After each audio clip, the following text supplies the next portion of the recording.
And we find ourselves doing all kinds of things and never ever have time to do those things that we need to do to work on ourselves. This is where the whole game gets won or lost. Do you agree or disagree with me on this? So what we got to look at is, first of all, us.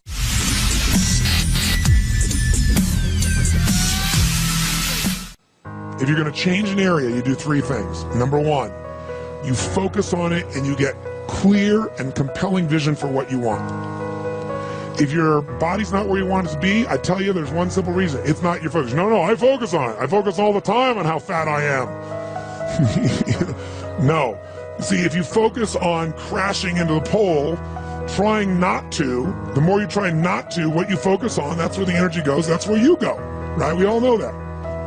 But what people tend to do is, I'm saying focusing on what you want, not what you don't want. And not only just focusing on what you want, where you focus and say, well, I'd like to be strong, I'd like to be energetic, I'd like to be fit. It's focusing and making it compelling. If your only reason you're focusing on it is like, well, I need to lose some weight because I feel fat, versus I want the energy to burn, because with that I'll have more passion, more aliveness, I'll be able to impact my children. I'll be able to, I'll be able to take the business to another level. I'll be able to have fun when I'm stressed out and tired. I'll have creativity flowing through me. You can't just focus on it. You got to create a clear and compelling future in that area that will pull you towards it, so you're not trying to push yourself. If there's an area you're not improving in, think of three pillars, if you would. Pillar one is get focused and clear. What's compelling? Where are you? Really? And don't lie. Where do you want to be? And make it so compelling you can't help it. When you wake up in the morning, you want to transform this area of your life. So the quality of your life already is better just because you are so excited about what you're after. When you do that with your body or your emotions or your finances or time or any other area, and you start focusing and you're clear, you're going to have energy. You're going to have drive. You're going to start to do something. How do you make sure what you do really works? You need the second pillar. And think of this as three pillars. Because, two-legged stool is going to fall over. One leg, you can't sustain. Second pillar, you got to get the best. When I say get the best tools.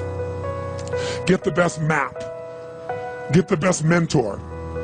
What I'm looking for is, it's wonderful that you're focused and clear and excited, but if you're running east looking for a sunset, you got a problem. One of the things I have realized, and many of us have, that if you want something out of life, if you want to change yourself, if you want to acquire something, if there's some goal that you want to reach, that is really not easy as some people will make us feel.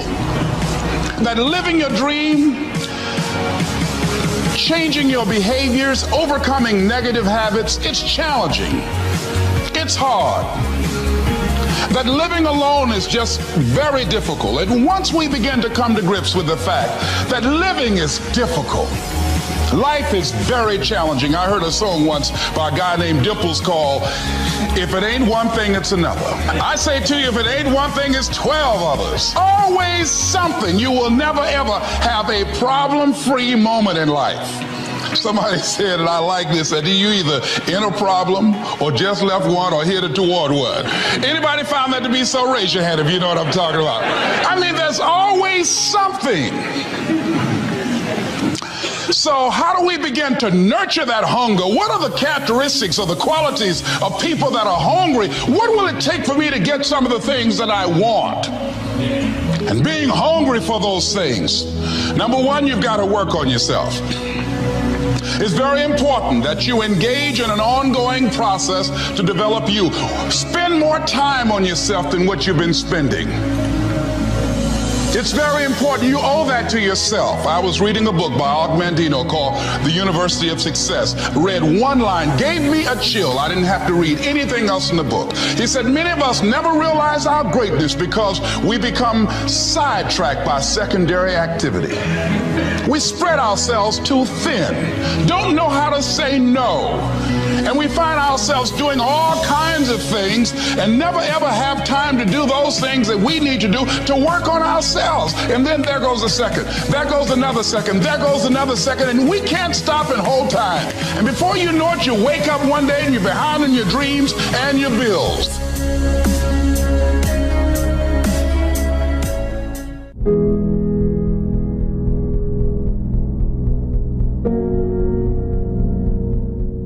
It's hard changing your life. It was hard when just over 3 years ago, in the Penobscot building in Detroit, Michigan, where I was operating my business, and I fell on some hard times, and I was sleeping in my office. It was hard coming into the lobby, and the security said, "Excuse me, Mr. Brown, can we see you for a moment?" And I said, "Yes," and I walked up to the counter, and he gave me an envelope. And he said, "Would you mind reading it here?" And I opened the envelope, and the envelope was from management that said, "This is an office tower. It's not a hotel. Please do not sleep in your office." And I said, "Excuse me, sir." I said, "I just work long hours in creating my business. I'm an entrepreneur. And right now things are bad for me, but they're not going to be this way always. And I just asked for the opportunity to continue to operate like I'm doing. I'm not trying to make this my home." And it was hard coming through the lobby. And sometimes they would laugh. There's a guy talking about becoming successful. And look at him. He's bathing in the bathroom upstairs on the 21st floor. He sleeps on the floor. Him and 2 other dreamers up there. Look at him. It was hard, ladies and gentlemen, coming to speak to people. And I was facing financial difficulties in my own life. I was behind on my bills and my dreams, and I'm saying to them, "You can live your dream." It was hard, ladies and gentlemen. It was very difficult to pick myself up each day believing that I could do it. There were times that I doubted myself. I said, "God, why is this happening to me? I'm just trying to take care of my children and my mother. I'm not trying to steal or rob from anybody. Why did this have to happen to me?" It was very hard. And here's what I want to say to you. For those of you that have experienced some hardships, don't give up on your dream. No one could have convinced me by holding on, by continuing to push forward, by continuing to run toward my dream, that one day I would have my own talk show. It's a long shot, ladies and gentlemen, from Liberty City, an abandoned building on a floor, never knowing my mother or father. It's a long shot. Being here with you today in this dome in Atlanta, it's a long shot. No college training, labeled educable, mentally retarded, but I kept running toward my dream.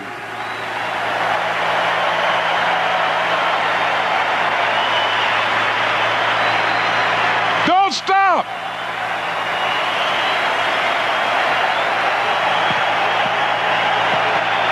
Don't stop. You have to take care of yourself in order to have the alignment and the power to take care of others at the capacity that we do. Because it fills the well. Mm-hmm. What I believe that I do takes so much energy, so much work from heart, spirit, and creativity that I have to be responsible enough to take care of me. Because you know what happens? Imbalance comes, and you know what happens? I look to you, Willow, and I say, "Willow, you've got to do this. Because if you don't, you become, I start looking towards you. I start making you responsible for my happiness." And a lot of times, you know what we do? We look to our men, we look to our husbands and our boyfriends, and we go, I've given all this up for you, and you've got to make this right by me, and you're supposed to make me happy.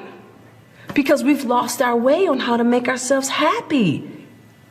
We lost our way.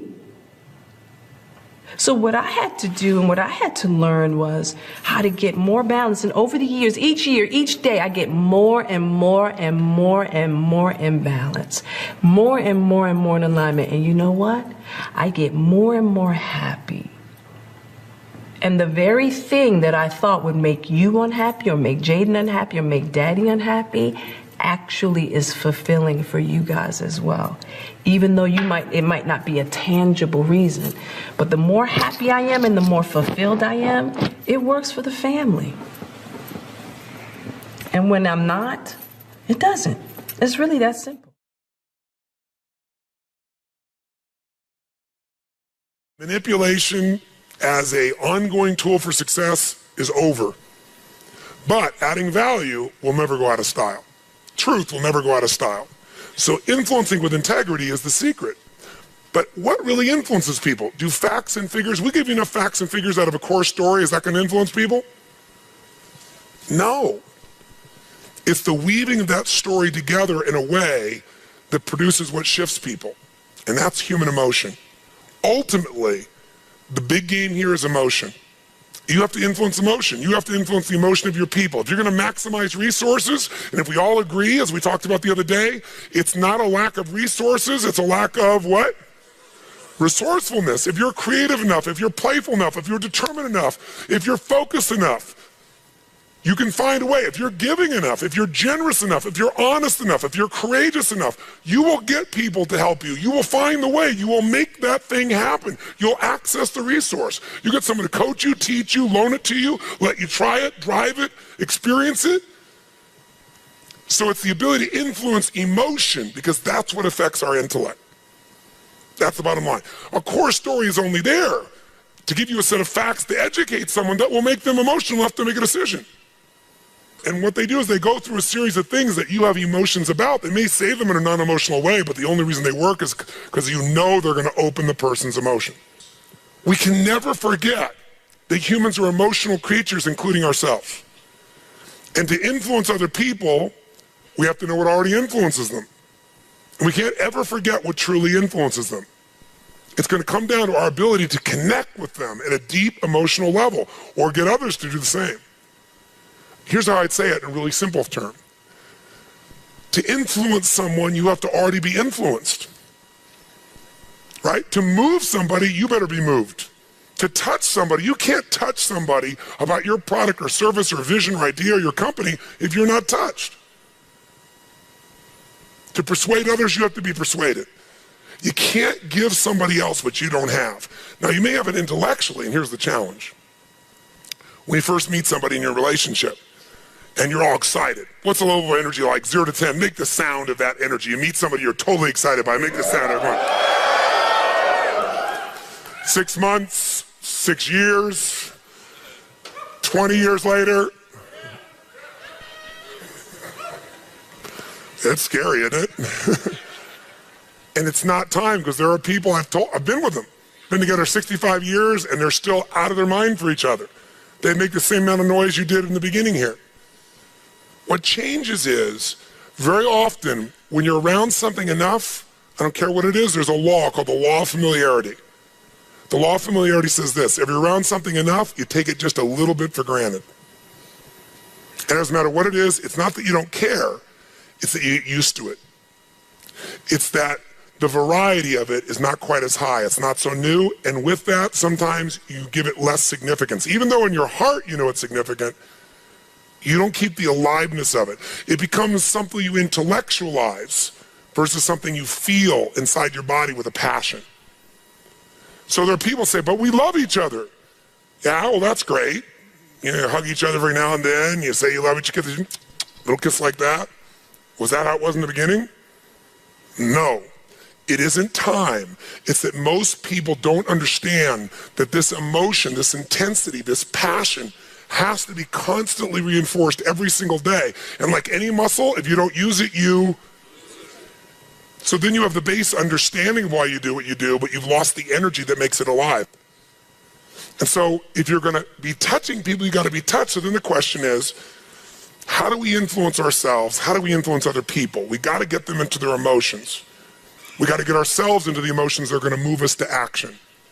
And we got to do that ongoing, because otherwise all the stuff you wrote down will die. It'll die in your book, it'll die in your head. There has to be a level of emotion, a level of hunger in you that makes you go follow through. There's got to be a level of energy in you that when you go share it with people, you're able to influence them to follow through. And when they don't do it, enough to get back in there with them again and get them to do it again. This is where the whole game gets won or lost. Do you agree or disagree with me on this?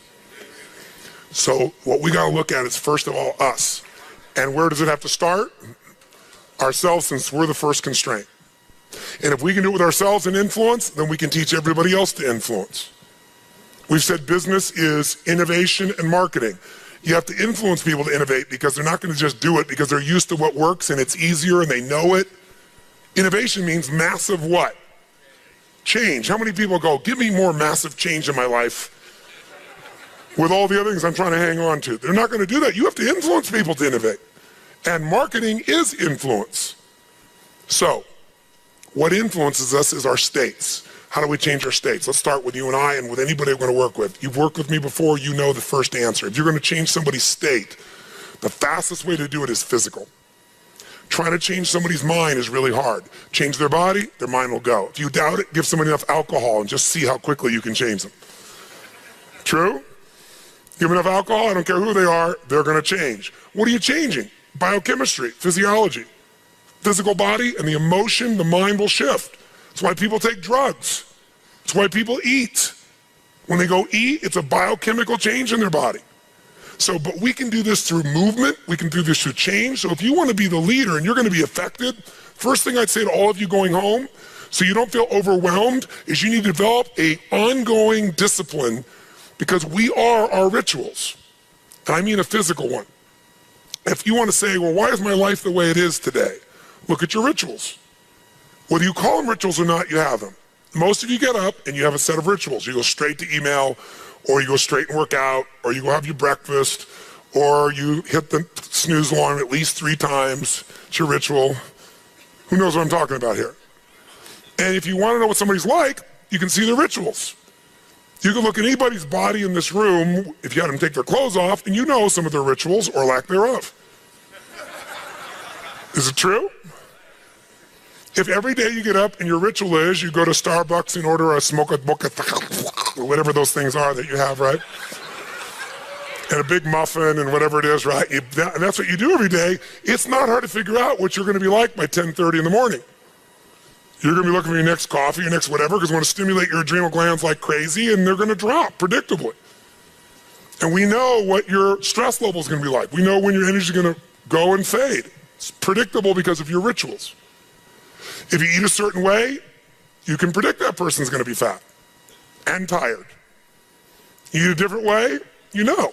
If a person eats and they exercise a certain way, you know what their body's going to be like. Who here works out 5 days a week, never misses? It's just your life. Let me see your hands.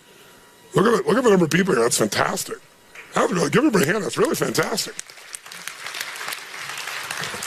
Who here honestly never works out consistently? Right? Don't clap. Now here's what's interesting. I'm not saying one is right as one is wrong, but will those 2 different rituals create a different body, yes or no? If we wanted to really make it clear, we'd say everybody works out 5 days a week, stand up. We can look at them, sit down. Everybody doesn't work out, stand up, look at them. It'll be pretty obvious. Now, some people's metabolism is different. They get by with different things, but you get the picture, don't you? Your relationships today are the results of your rituals. If the first thing you do every day when you come home is, hi, honey, and then you go and give them a little peck on the cheek, and then you sit down and start typing your emails, or you flip on the news, it's not hard to know what your relationship's going to be like. You guys might love each other, but it's going to be one boring, dead relationship. It's like having a brother or sister. But if your new ritual was, and you just, in the beginning, you made it a ritual. You just made it for fun. You say, every day when I come home, the minute I'm going to do is I'm going to yell my husband or wife's name, or sometimes my wife's a little crazy, so I go, Lucy! I'm home. And then we both go running. Wherever she is in the house, wherever in the house, we go running full speed like lovers that haven't seen each other in 6 months. We do it, ask my assistant, all the time. Now, not every day, but it's our ritual to this process, right? It's just a crazy thing. Thank you. Thank you. I appreciate the hand, but that's not what I'm telling you to do this. I'm telling you this because I want you to create yours.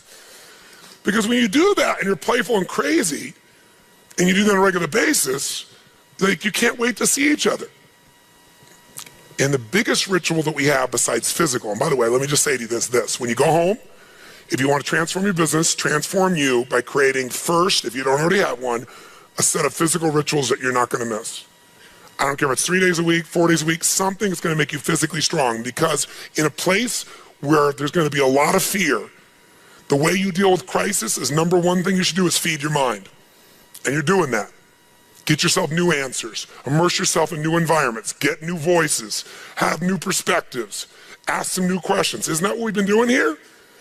Right? And we're doing it together and bringing all these people together. I basically, to create innovation in your life and marketing, I've assembled here 19 people. You assembled 5 days of your life, and we're just rocking day and night.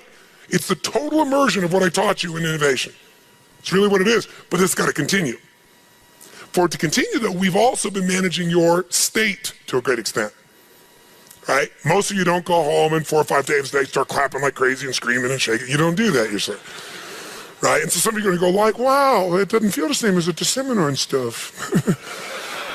You know, I'm back here by myself and my people aren't doing this. But some of you will go home and initiate this. You're going to have your Physiology 5, your 5 minutes of physiology shift, once an hour, once every 90 minutes, or no more than once every 2 hours. You're going to start your morning with everybody, and you're going to bring in and get some little audio clip of something from a movie or something that blasts across, the room, and have everybody stand at attention. You're going to do some crazy stuff if you're smart. Go over Zappos and see what they do. They got the most crazy stuff going on there. All the stuff that I do in seminars, they do every day at their location with their people, and people can't wait to get to work, and they're in a certain state. If you're doing it for humanity, you really are, and it isn't bullshit, you're going to find a level of energy inside you. You're going to get insights you never have. I really believe motive does matter.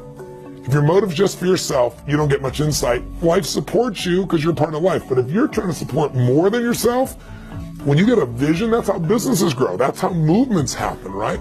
Find something big in yourself to serve, and make sure that you don't tolerate weakness in yourself. That doesn't mean you're not to feel sad, but you're not just going to stay there because you made that decision. Life's too short to feel like crap. I've decided I want to live in a beautiful state for the rest of my life. That doesn't mean I won't feel bad. It means I won't stay there because I'm in control.